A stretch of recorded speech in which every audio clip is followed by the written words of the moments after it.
When I built my 3-section pull-out bench bed, I based my leg design on little more than guesswork, but for a while now I've noticed that the legs at the rear of the van have become unstable and there's quite a bit of movement when I pull the bed out.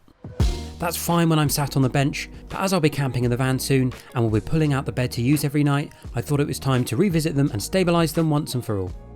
As you can see, the wood is twisted and all the joints have lots of gaps in them where there should be none. In fact, just as I was filming the movement of the legs for this video, the centrepiece fell off, showing just how loose it was, how poor my original carpentry skills were, and how little the screws were actually biting into the wood. With that bit of wood out the way, you can see just how wobbly the legs are and why having 2 people sleeping on top of it might be a bit risky. I didn't need to remove the whole bed from the van, though it is fully removable, as with all my van furniture, but I just wanted to get to the slats on top which cover the access to the bed frame. My bed is quite a simple build, and I've got a whole video giving the full lowdown on it and how it pulls out into 3 sections, creates a king size bed and works so well as part of my tiny van conversion. Check out the link in the description below for that. To get removing the legs, I unscrewed the slat nearest the door which covered the screws holding the legs on. My idea is to create an interlocking X-shaped support between the legs which will be held in place by a couple of turnbuckles behind, one facing forwards and one facing backwards, so that the legs are fully supported when I'm pulling the bed out or pushing it back in. Continuing the deconstruction of the legs, I could remove the screws from them.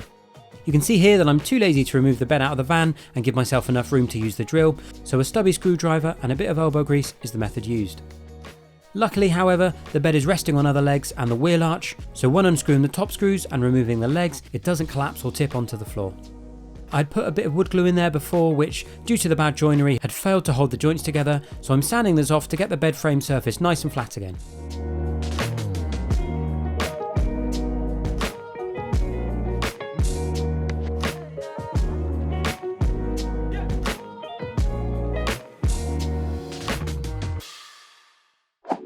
With everything prepped, I began taking measurements and cutting out the 2 pieces of wood that would make up the X support joint.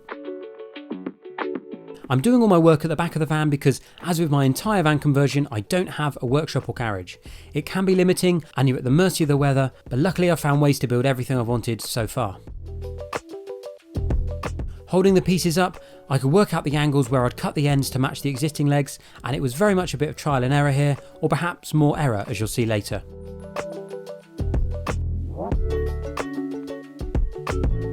Once I'd cut all 4 ends, I could look at carving the middles out, as I would be interlocking the 2 pieces to create a solid support. I cut the edges with a handsaw and then used a sharp chisel to gouge out the middle of the piece, being careful not to go beyond halfway through the piece of wood.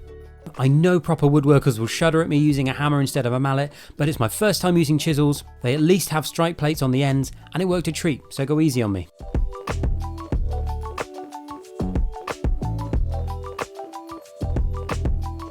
Dodging the odd rain shower, I could put the pieces together and drive a couple of screws through the centre to hold them firmly in place. After that, I drilled and countersunk some angled holes for the eyes that will attach the bed to the van load rings via turnbuckles. With their locations sorted, I then removed the eyes and turned the wood necks over to sand off my pencil marks from the front, and I could then look at how to attach the piece to the van. Now, I mentioned errors earlier and you may notice 2 things here. The first is the fact that the X doesn't adequately fill the void between the bed legs by a good few millimetres, and the second is that the light is fading and I've now switched on a light to film with. Yes, I'm rushing the job. But don't worry, I see the error of my ways in a bit.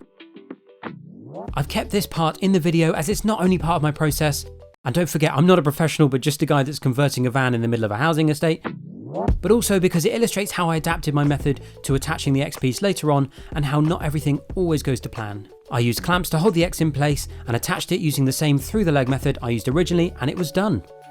As you can see from the install, the X support really wasn't a great fit and it looked messy with the old screw holes, but I added the top slat back in place and called it a night. Having thought about the job I'd done overnight, I realised that I wasn't happy with it. It wasn't a great fit against the bed legs, and it was a loose fit which I could see becoming a problem again in the future.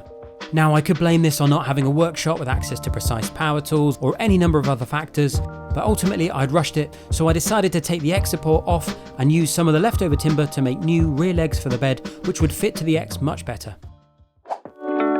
I did this off camera as sometimes it's a little easier when you don't have the pressure of filming it all and changing camera angles whilst doing it. Ultimately, I wanted to make sure that the X support was a perfect parallel fit against the bed legs, that the legs were both a perfectly equal length, and that it was all as sturdy as it could possibly be. With this all worked out, I glued and screwed it together into one piece, this time using 3 pocket holes in each leg to attach the X to the new legs. This way was so much stronger and it created a really sturdy piece which I could now reinstall into the van. But before this, I attached some leftover carpet to the feet of the legs so they didn't scrape the floor. I could now glue and screw the strengthened legs back into the van, add the slat for the final time, and adding the metalise again off camera, add the turnbuckles, securely attaching the bed to the van load ring beneath it. Finally, I could test the bed by pulling it out, and as you can see, it's now really solid. The new wood is a lot paler than the existing stuff on the bed, but it will eventually darken with exposure to the elements and be more of a match. It's a bit of a mess from behind, but it will never be seen, so I'm not worried about plugging the pocket holes or removing the pencil marks. If you're wondering about the legs at the other end of the bed, I checked them and they're doing absolutely fine, so I don't intend to change them unless they start showing similar issues to these ones. Having made the last minute changes at the end there, I'm so happy with how it turned out. It's not only loads stronger, but also looks better and goes to show it's always worth taking the extra time to do the job properly. I hope this video has been useful to people having the same bed leg weakness issues as me, and if you've enjoyed this video, do check out my other van conversion content and be sure to subscribe. Thanks for watching.